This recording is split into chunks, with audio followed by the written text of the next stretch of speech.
All right, let's dive right in. We're talking about one of the most pivotal, most defining moments in all of American history, the Civil War. Let's start with the number. Just look at this. 700,000. What is that? Well, that's roughly how many soldiers died. It is, to this day, the deadliest war in American history. Just an unbelievable, staggering cost.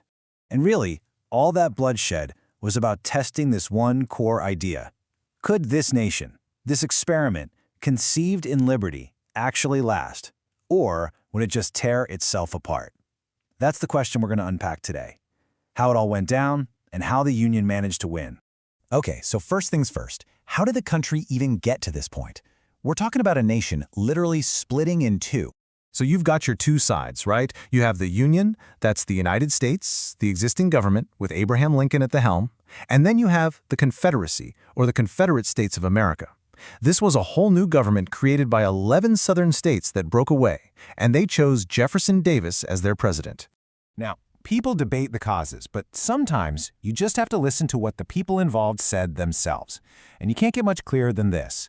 This is a quote from the Confederate Vice President, Alexander Stephens. He literally says, "The cornerstone of their new government rests on the idea that slavery is the natural and normal condition for black people." It's pretty unambiguous. So what did this split actually look like on a map? Well, you had the 11 slave states that formed the Confederacy. That's pretty straightforward. But the Union side is where it gets a little more complicated. You had 20 free states, sure, but you also had these 5 border states.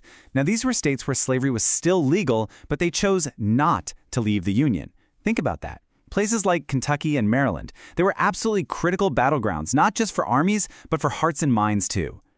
So the country is a powder keg. What was the spark? Let's look at how the actual fighting started. It all happened so fast. In November 1860, Abraham Lincoln gets elected. He and his party are against the expansion of slavery, and the South just panics. Between December and February, 7 states are like, "We're out," and they secede. And then, boom, April 12, 1861, Confederate forces open fire on Fort Sumter, a U.S. federal fort. And that's it. There's no going back. The war is on. You know, a lot of people in the North thought this would be over in a few weeks. They thought, we'll just march down there and that'll be that. Well, the first Battle of Bull Run in July 1861 completely shattered that idea. The Confederates won, and it was a total shock to the system for the Union. It was this horrible, brutal wake-up call that no, this was going to be a long, long, bloody war. So for the next 2 years, it's just this brutal back and forth. The Union is winning some out west, but in the east, the Confederate General Robert E. Lee seems almost unbeatable. It really felt like a stalemate. But then came the summer of 1863, and everything changed. I want you to really focus on this moment. We're talking about just a few days in early July of 1863, because in 2 totally different places, hundreds of miles apart, 2 battles were happening at the exact same time. And these 4 days, they arguably decided the entire war. Okay, so what were they? First, way up north in Pennsylvania, you have the Battle of Gettysburg. General Lee tries to invade the North again, and this time he's decisively beaten back. It was the single bloodiest battle of the entire war. And then, literally the next day, July 4th, all the way down south, General Ulysses S. Grant captures Vicksburg. This was the last big Confederate fort on the Mississippi River. I mean, talk about a 1-2 punch. For the Confederacy, this was absolutely devastating. So why was this the turning point? Let's break it down. Gettysburg, it totally crippled Lee's army. The threat of the Confederacy successfully invading the North was basically over. Vicksburg, that victory gave the Union total control of the Mississippi River, which literally sliced the Confederacy in 2. The impact on Southern morale was just shattering. This was it. This was what historians call the high water mark of the Confederacy. After this, their chances of actually winning plummeted. So after those huge wins in 1863, the end game starts to come into focus for the Union. Now, it's not a question of if they can win, but how. And the how was all about using their biggest strengths. And just look at these numbers. It's not even a fair fight on paper. The Union had over 70% of the population, over 70% of the railroads. And look at manufacturing and arms production, over 90%. In a short war, maybe that doesn't matter as much. But in a long, grinding war of attrition, this is everything. The North could just build more, ship more, and frankly, lose more and still keep fighting. The South just couldn't keep up. And speaking of that population advantage, here's another number for you: 179,000. That's the number of black men who enlisted and fought for the Union Army. Think about that. By the end of the war, they made up about 10% of the entire army.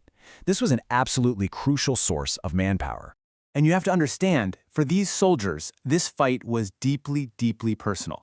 The abolitionist Frederick Douglass put it perfectly. He said, once a black man puts on that U.S. uniform, there's no power on earth that can deny he's earned his citizenship. They weren't just fighting for the Union. They were fighting for their own freedom, for their family's freedom, and for their rightful place as citizens. So, with its massive advantages in industry and manpower, and with this powerful new moral purpose, the Union really started to bring the war to its inevitable conclusion. The final campaigns were brutal. In 1864, you have General Sherman's famous March to the Sea, which just rips the heart out of the South's infrastructure and their will to fight. And from there, the end comes pretty quickly. By April of 1865, General Lee's army is trapped, and he has no choice but to surrender to General Grant at a place called Appomattox Courthouse. And with that, the war is effectively over. So after all that death and destruction, what was the result? Well, it fundamentally remade the country. 3 huge things happened. 1. The Union was saved. The idea that a state could just leave was settled for good. 2. Slavery was abolished. 4 million people were freed. And 3. A new, incredibly difficult chapter began, called Reconstruction, the attempt to rebuild the South and figure out what freedom and citizenship really meant. You know, the war answered that big question from the beginning. Yes, the nation could endure, but it left so many new questions in its wake. It forged a new, more powerful United States for sure, but it also kicked off this long, painful, and honestly still unfinished struggle for real equality. Which leads to the final question I want to leave you with. How do you see the echoes of the Civil War playing out in America today? Because they're definitely still with us.